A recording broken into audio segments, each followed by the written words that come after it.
In this fifth extract of my novel, uh, the year is 1985, and my main character Elizabeth is terrified of what's going to happen if her marriage breaks down, because in those days in Ireland, um, a separated woman, as they would call them, there was no divorce, had a very dicey life afterwards. I mean, the men were always had an easier time, shall we say, easier time socially. I'm not talking about mentally. So anyway, I'm going to read this piece for you this morning. Okay, let's put my glasses on and get the paper. So much depended on the party. I should state that her husband wants to give a party, and so she's going to show him that she's responsible and wants, in a subtle way, wants to keep the marriage alive. So much depended on the party being a success. Des would see I had changed and realise that our marriage could be revived, even if only in name. I took great care over my appearance. The silk dress was expensive and looked it. And for once the colour of my hair turned out right. Standing in front of the full-length bedroom mirror, I twisted and turned like a mannequin and smiled. Yes, I was still an attractive woman, and I was going to make a determined effort to get on with his nouveau riche friends. I went out onto the terrace. We were lucky it was a sunny day. Never before had I seen the garden look so lovely. The tables with their bright blue umbrellas set around the swimming pool was sheer perfection. I checked the buffet, and it too was perfection. In the end, Des had allowed me to organise the food. He was bound to compliment me when the party was over. It was a woman called Molly who ruined everything. Molly was one of those women who haunt the bars of Spanish resorts. I noticed her at once. No one could help but notice Molly, with her bawdy laugh and flamboyant clothes. I resolved to be polite, while she seemed equally resolved to be rude. I forced a smile when she told a particularly coarse joke, and although one or two people looked embarrassed, they laughed just the same. "Oh dear," Molly exclaimed, making a show of being overcome with embarrassment. "I appear to have shocked our hostess." They all stopped talking and stared. Molly and I were the centre of attention. Molly laughed again, more loudly this time.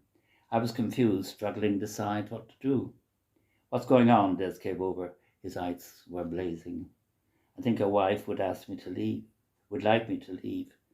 Molly regarded him with the wide-eyed innocence of a schoolgirl. Des laughed. "Don't be silly, Molly." He kissed her on the cheek. "You're making a bloody fool of yourself." He turned and hissed at me. "Get into the house." I stood and stared at his retreating back. A wave of nausea swirled around me like a swarm of bees.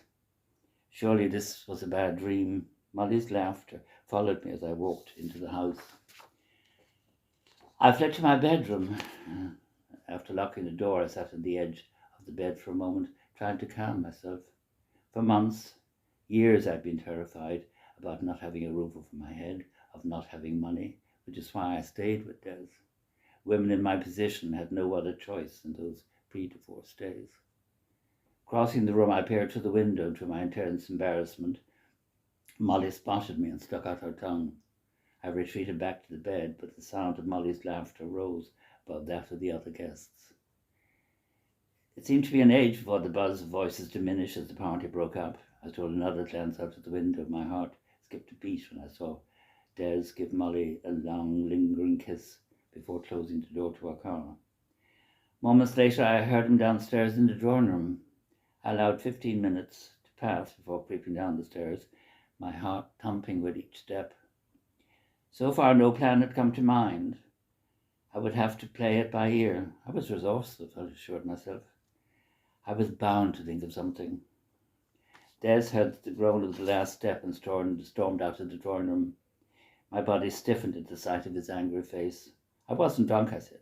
"I haven't had a drink all day. I wanted you to be proud of me." But that woman spoiled it all. The evenness of my tone surprised me. "She's to blame, not me. That woman, as you call her, is a good friend of mine." "I never met her before." Des shrugged. "That doesn't stop her from being a good friend." Oh, I see. That woman is a friend of that slut you keep in Spain. The words were out before I could stop them.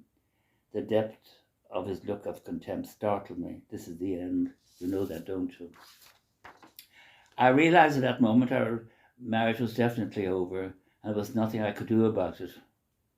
I see it all now, I said. See what? You're using what happened as an excuse. Who knows? You probably planned it. Well, if that's what you want, I shrugged. But there's no need to have been so underhanded. I never thought you a coward. Why didn't you tell me face to face instead of resorting to this ridiculous charade? They stared at me as if I'd gone out of my mind. But you can be sure of one thing, I continued in a steady voice. No matter what happens, I'll never agree to a legal separation. Walking slowly back up the stairs, I felt strangely calm. I closed the bedroom door quietly and sat at the dressing table, staring at the reflection in the mirror. The image stared back at me. It looked like me, but it was lifeless. I smiled. The returning smile seemed to mock me. I laughed at my reflection. My marriage had been a mockery too. Now it was over, and I suddenly realized it wasn't at the end of the world. I looked at my reflection again and took a deep, deep breath. Suddenly, I felt as though a great weight had been lifted off my shoulders.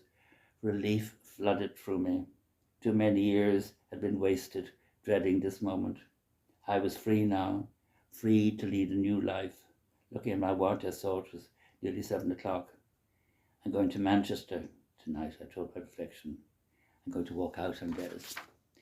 So that's to say the situation of many women in the 1980s and continued until divorce became legal in Ireland. So it's my little piece for today. Okay? Take care. Bye.